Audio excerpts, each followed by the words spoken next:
All right, let's look at our last two environmental hazards.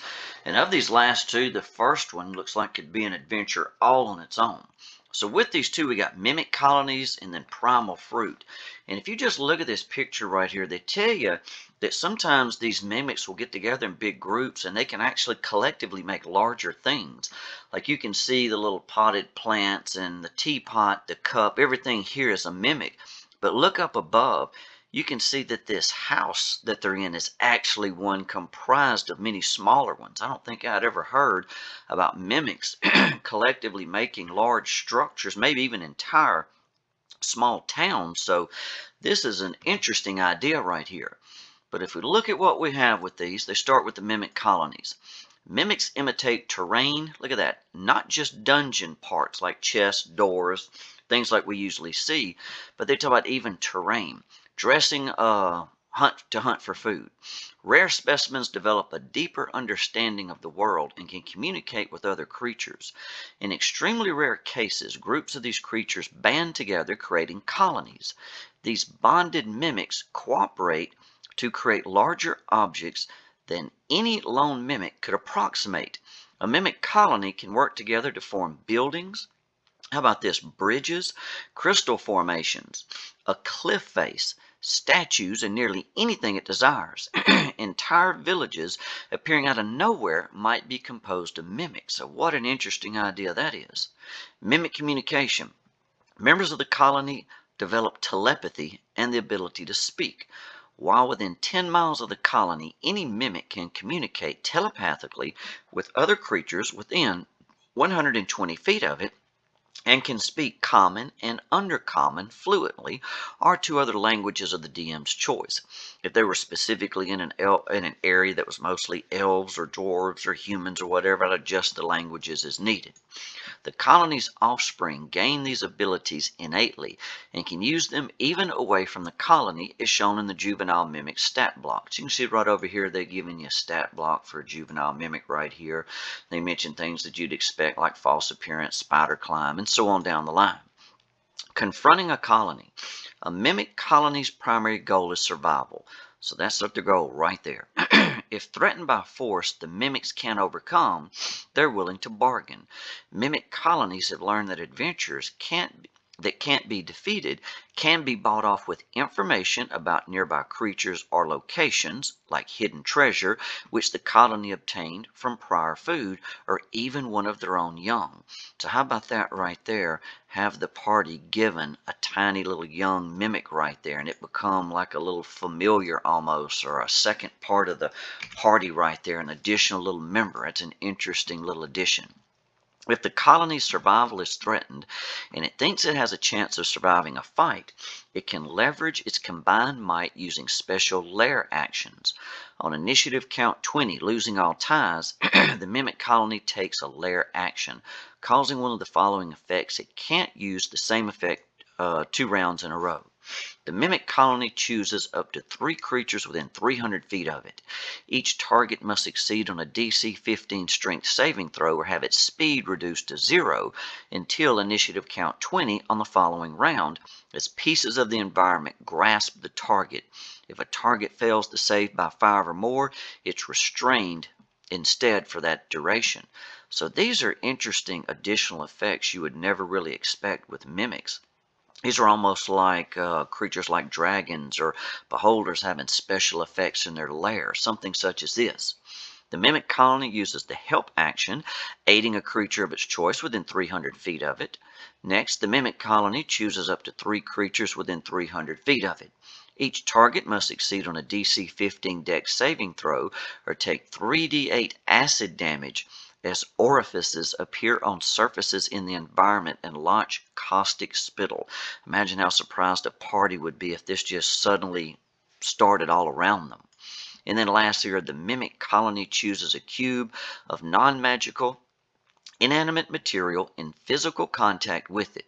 The cube can be up to 15 feet on a side. The colony reshapes that material however it likes. This transformation lasts for 1 hour, so that gives a lot of possibilities there. When determining the difficulty of an encounter with a hostile mimic colony, consider the colony to be one additional creature of challenge rating 2. So that right there is an adventure all its own. How about the party just comes up on a small village in the middle of nowhere in an area they had passed through days before, and they know there's no way that it could possibly have been built in that time. That could be something interesting to throw in right there. So after that, we have something else called primal fruit right there. And here they got a picture showing a lot of the tressum flying around a primal tree right here. So that's an interesting little scene. Right below it with the primal fruit. In wild places brimming with nature's power, gardens meticulously tended by eccentric wizards, and blessed groves touched by divine providence, plants can sometimes produce fruit bursting with primal magic. So finding a magic tree here, each little fruit being almost like a potion or a spell. Not every fruit-bearing plant holds this stored magic, but those that do bear obvious signs. Their colors are more vibrant or shift randomly. Their skin sparkles in the light or glows in the dark. Soft hums emanate from them, or they feel peculiar to the touch. So these would be signs that the party would notice something. You could tell them something about this tree that's very different. A fruit-bearing plant that is suffused with magic might produce 1d6 pieces of primal fruit every week.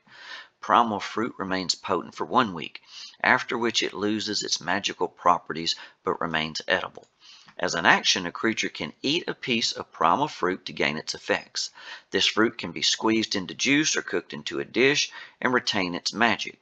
Choose an effect or roll on the primal fruit effects table to determine what happens when a piece of the fruit is consumed. An identify spell or similar magic reveals the beneficial effect of a piece of fruit before it's eaten. So that gives them a way to know what's coming, if anything. But it doesn't reveal a curse or side effect. Interesting little point they add in right there. May give them just part of the story, but not all of it. So up here at the top, they tell you can roll a 1d8 for these primal fruit effects. First, the creature regains 3d8 plus 4 hit points, and its skin sheds bright light in a 5-foot radius and dim light for an additional 5 feet for 1 hour. So that's nice, healing and a light source if you need it. Second, the creature feels a surge of might. For 1 hour, the creature has advantage on attack rolls using strength, strength checks, and strength saving throws. When the effect ends, the creature gains 1 level of exhaustion. It's almost like an increased strength from a barbarian effect or something such as that. Third, waves of vitality crash over the creature. The creature's hit point maximum increases by 2d10. That's a nice increase. It's like 2 fighter levels there. And it gains the same number of hit points. The increase lasts until the creature finishes a long rest, at which time the creature must succeed on a DC 15 charisma saving throw or be cursed with a random form of lycanthropy. So that'd be a funny little extra right there. 4. The creature's skin prickles faintly. For 1 hour, it gains resistance to 1 damage type, chosen whatever the DM likes. Fifth here, euphoric visions of bright light swim through the creature's mind. The creature gains the benefits of the Death Ward spell for 8 hours and must succeed on a DC 13 con saving throw or be poisoned for the duration. So a good and a bad there. 6. A faint humming drones in the background of everything the creature hears for 1 hour, during which the creature has advantage on saving throws against spells. That's a nice extra there. The creature doesn't require food, drink, or sleep for 1d4 days. For the duration, the creature can't be put to sleep by magic, and its dreams intrude upon its waking thoughts, imposing disadvantage on wisdom perception checks. And then lastly, 8, whispers intrude on the creature's mind for 24 hours. For the duration, the creature can telepathically communicate with any creature it can see within 120 feet of it. If the other creature understands at least 1 language, it can respond telepathically. So when you think about consuming these different types of primal fruits, you could come up with many different extras right here. If you come up with some other good ideas, it'd be nice to add to this table, maybe stretching it out to a D12 or a D20, put them in the comments section below. Until next time, good luck and good gaming.